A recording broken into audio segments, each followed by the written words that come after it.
Most of you may be familiar with Jill Lepore. She writes frequently for The New Yorker, teaches American history at Harvard, has written a half-dozen books of history, co-authored a novel, and most recently wrote a biography, Book of Ages, The Life and Opinions of Jane Franklin, which was nominated for a National Book Award. No historian is without his or her own history. In high school, Jill was not interested in college, and without an Air Force scholarship, she might never have gone. At college, she participated in ROTC, played sports, and failed a class in math, her intended major. Then the past entered her life in the form of a letter in the mail, written by her 14-year-old self. It had been sent by a high school English teacher who, as promised, had waited 5 years before sending it. The letter's message was to the point. What the hell are you doing? It scolded and berated Jill for everything she was not doing. Behind closed doors, Jill was a maniac reader and writer, the secret self she wanted to be but was doing everything to avoid becoming.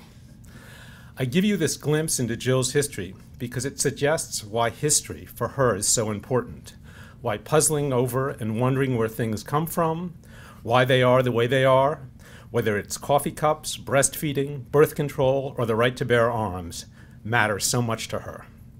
But I also want to suggest that our own history, that she had a secret self whom she succeeded in rescuing, informs the book she's about to talk about, The Secret History of Wonder Woman.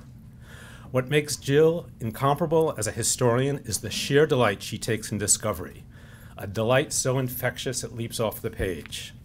Ladies and gentlemen, it's a great pleasure to welcome, with or without her satin tights, one of our most accomplished and inspiring historians.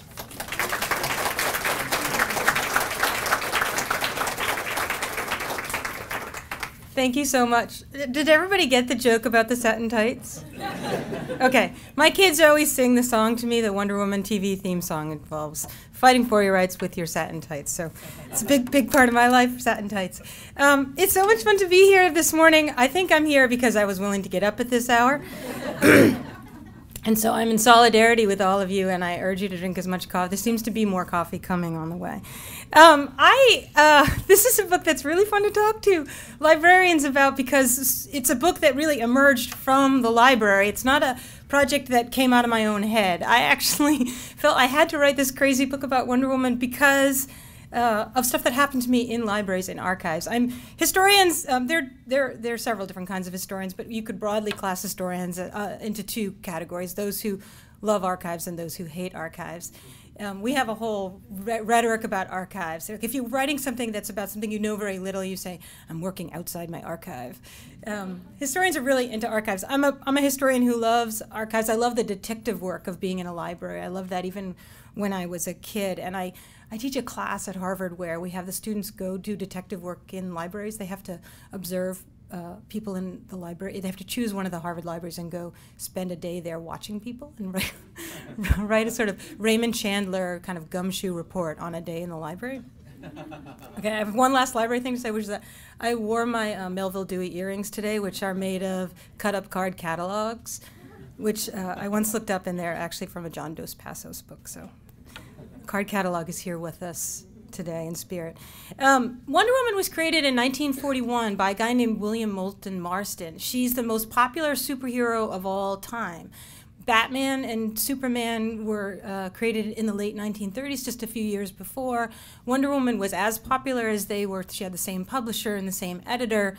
It was a phenomenal debut in 1941 when she appeared. And she's the only, aside from Superman and Batman, she's the only comic book superhero to have been in print all these years. So she's both the most popular and the oldest. She's an incredible American icon, an international icon. There's no one who hasn't heard of Wonder Woman. But there's sort of a weird thing about Wonder Woman. It's like people know stuff about Superman. Oh, he was created by those teenagers, or people have kind of ideas in their head about Batman. Wonder Woman has always remained a mystery, and it's not an accident. Wonder Woman's remained a mystery because her creator, William Moulton Marston, his papers never went into an archive. They never really went into a library. There's a small selection of them that were given by his widow to the Smithsonian in 1970. But if you try researching the history of Wonder Woman, which I did a few years ago, you very quickly arrive at a dead end. The DC Comics archives are a private corporate archive. They're just down the street here on Broadway. But corporate archives are very difficult for scholars to get into. I knew the story of Wonder Woman's creation by this guy, William Moulton Marston, in 1941, because Marston is famous for about 1,000 other things. Wonder Woman was just like one thing he did. But he's most famous for having invented the lie detector in the 19-teens when he was an undergraduate at Harvard studying psychology. So a few years ago, I had been researching Marston's work on the lie detector because I was doing research for a paper on the history of evidence that I was giving at the Yale Law School. And I was really interested in the lie detector because it's just such a crazy thing. Like the idea that you could see whether people are telling the truth or not. It's fascinating to me. So I had done all this research on Marston and quickly just realized what a kind of research dead end this mysterious creator of the lie detector who also created Wonder Woman was, because his papers had not been given, they remained in private hands. But I kind of put that to one side because there was a lot of other work I could find out about the history of the lie detector. But one of the things you find out about Marston very quickly is that among the reasons that the papers have remained in family hands is that Marston had more than one wife, and he believed in polyamory. He raised children with 3 different women, all of whom lived in the same house with him. And I'm happy to say that 2 sisters who are in this room moved into that house when the Marston family moved out. Where are you guys? Barbara? There you are. And they tell me, maybe this is why, this is the reason why people become librarians. When they moved in, the attic was full of Marston's books, including all of his comic books, which their mother threw out, which is too bad, because they would be worth about $5 million. Never throw away books, I think is the lesson there. Okay, so I'm going to proceed with my tale. So Marston, I knew that the family had kept the papers carefully private because the family story was easily turned into something sensational. It's mysterious, it was scandalous at the time, and it was very well hidden at the time. So I put that to one side. Meanwhile, I was working on an article for The New Yorker about the history of Planned Parenthood, which was founded by Margaret Sanger in 1916, when she and her sister Ethel Byrne opened the first birth control clinic in Brooklyn, and then they were arrested. And when they went to jail, Ethel Byrne went on a hunger strike and nearly died, and it was the cause célèbre of the 19-teens. So I went out to Smith College, where the Smith College Library has an incredible archive of women's history, because Margaret Sanger's papers are there, and so are the papers of Planned Parenthood, all of which were given to the library decades ago in an ongoing bequest. And while I was reading the Margaret Sanger papers and the Planned Parenthood papers out at Smith, I kept coming across Olive Byrne, who's Ethel Byrne's daughter, so the niece of Margaret Sanger, that is the daughter of the woman who went on the hunger strike. And I knew her name because she lived with Marston in this house in Rye, again, had 2 children by him. And so, and yet when you read letters from Olive Byrne to Margaret Sanger, she never mentions the Marstons, she never reveals anything about Wonder Woman. And in oral histories that were done with Olive Byrne in the 1970s, where people were like, what was it like knowing Margaret Sanger? What was Margaret Sanger like? Were people writing biographies of Margaret Sanger? Olive Byrne never said that she had anything to do with Wonder Woman. But it occurred to me that she must have had a lot to do with Wonder Woman. And I then started pulling other boxes from the collections at Smith. Smith also has the Gloria Steinem papers, for instance, and the papers of Ms. Magazine. Boxes and boxes and boxes which were not yet cataloged.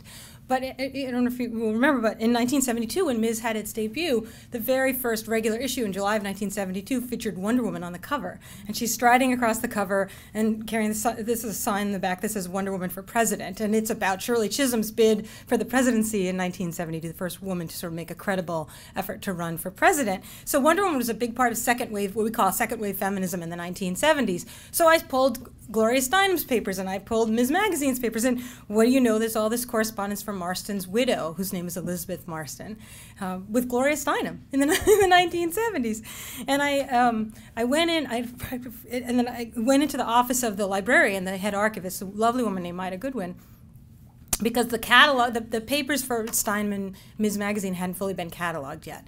And the only person in the whole world who understood where things were in the Gloria Steinem papers and the Ms. Magazine papers was this woman, Ida Goodwin, who had this incredible librarian's brain where she had in her head the kind of, she knew which box and which folder number everything was in. She just hadn't actually typed out the finding guide yet.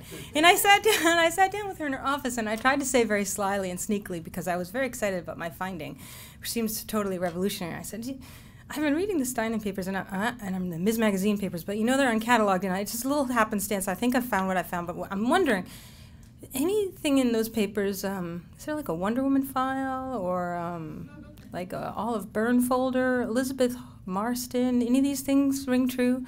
And she's, you know, kind of like rolling her eyes, scanning through her head, like the catalog that she carries around in her head, and thinking and thinking and thinking. She's like tapping her pen on the desk as she's go through Marston, Byrne, Wonder Woman. And then she just looks at me and she says, "Oh my God, Wonder Woman is Margaret Sanger." And I looked at her and I said, "Shh." So the story that I tell in this book, and the secret history of Wonder Woman, which is so wonderful to be able to tell, because I then talked to the family, the children of the Marstons, who are lovely. They're in their 80s now. They have their parents' diaries and their letters and their photo albums, the scripts to Wonder Woman. This incredible trove of materials. I found a woman who worked for Marston who had Wonder Woman scripts. And the story of Wonder Woman, one of the reasons Wonder Woman is such a mysterious character is that created in 1941, she's kind of classed with 1940s pinup girls and with the kind of pop culture moment of the 1940s. But Marston and his wife and Olive Byrne, who lived with them, and another woman who lived with them who was a librarian named Marjorie Wilkes Huntley, who lived in that house as well, lived in the attic. They were actually products of the suffrage. It's a very interesting story about Marjorie Wilkes Huntley living in the attic, but I don't have time for that. All these people who were all had a hand in creating Wonder Woman. Wonder Woman wasn't the creation of William Moulton Marston, you know, out of his brain in 1941. She was the creation of this family of people whose ideas about the world had been shaped and formed during the suffrage struggles of the 19-teens and during the birth control struggles of the 19-teens and the dawn of, you know, what comes to be called the feminist movement in the 19-teens. And Marston and the women in his life who very much were part of the writing of Wonder Woman created Wonder Woman in the 1940s as a specifically feminist project. And it looks odd to read it that way in some ways, because we tend to think, as historians tend to think about the struggle for women's rights as kind of having two waves. The first wave that starts with the Declaration of Sentiments in 1848 and reaches its conclusion in 1920 with the ratification of the 19th Amendment guaranteeing women the right to vote. And then there's the second wave that starts in the 1960s with Betty Friedan and then Ms. Magazine and, you know, what we think of as the women's liberation movement. And that in between there's just this stillness and there's this quiet. But the secret history of Wonder Woman is actually, if Wonder Woman is based on Margaret Sanger and all these feminists like Charlotte Perkins Gilman from the 19-teens in the 1940s, and Gloria Steinem as a kid read Wonder Woman and made her into a feminist, then women's history isn't this kind of weird wave thing with this stillness. And it's just a river with just takes turns along the way. But there's always an exchange of ideas going on, this incredibly rich way in which Marston and the women that he loved stored in the pages of those comic books the feminism of their childhood. Thank you.